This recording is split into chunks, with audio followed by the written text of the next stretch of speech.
Hi friends. Welcome to Physio. Quick recap. In this video, I will be talking about the difference between facial palsy and Bell's palsy. Facial palsy. Cause is known. It can be due to infection, trauma, or tumor. Bell's palsy. Cause is unknown. It is idiopathic. Facial palsy is permanent. It may last from years to lifetime. Bell's palsy is temporary. It can be cured within 3 months in 90% of the cases. Facial palsy needs the surgical treatment. Bell's palsy can be cured without treatment or surgery. In facial palsy, either UMN or LMN is affected. In Bell's palsy, mostly LMN is affected. Bell's palsy is the most common cause of facial palsy. Facial palsy refers to weakness of the facial muscles, resulting from temporary or permanent damage to the facial nerve. Facial palsy is of two types: UMN type or central facial palsy, LMN type or peripheral facial palsy.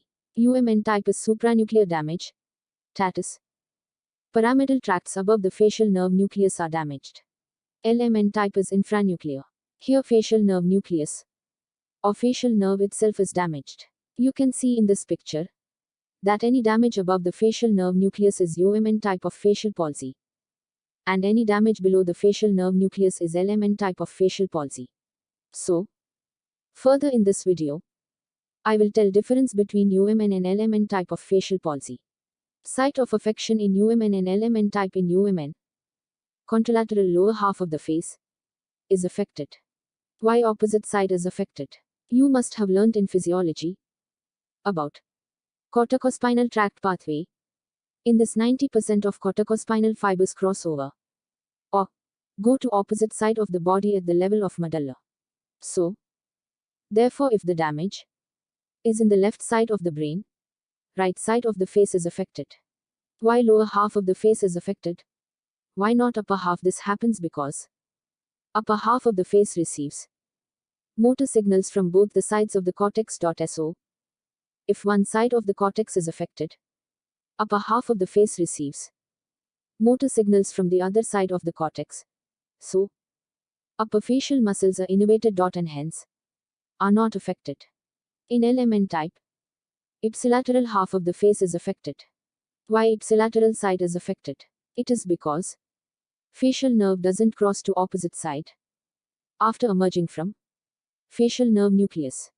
Why complete half of the face is affected and upper half of the face is not spared? As the damage is below the facial nucleus, upper facial muscles don't receive signal from cortex for it to be spared. This picture clearly depicts why. In UMN type, contralateral lower half of the face is affected. And in LMN type, ipsilateral half of the face is affected. Clinical features of central and peripheral palsy. In central palsy, there is preservation of forehead and eyebrow movements. There is loss of nasolabial fold and drooping of lower lip.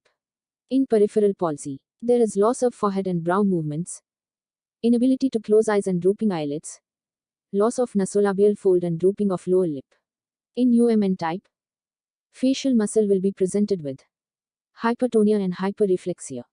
In LMN type, facial muscles will exhibit hypotonia and hyporeflexia. UMN type is associated with hemiplegia on the same side of the paralysis. LMN type is associated with hemiplegia on opposite side of the paralysis. In UMN type, there will be paralysis of only voluntary movements. In LMN type, there will be paralysis of voluntary, emotional and associated movements. So these all are the differences between UMN type and LMN type of facial palsy. Thank you for watching this video. If this video was helpful, don't forget to like, share, comment and subscribe.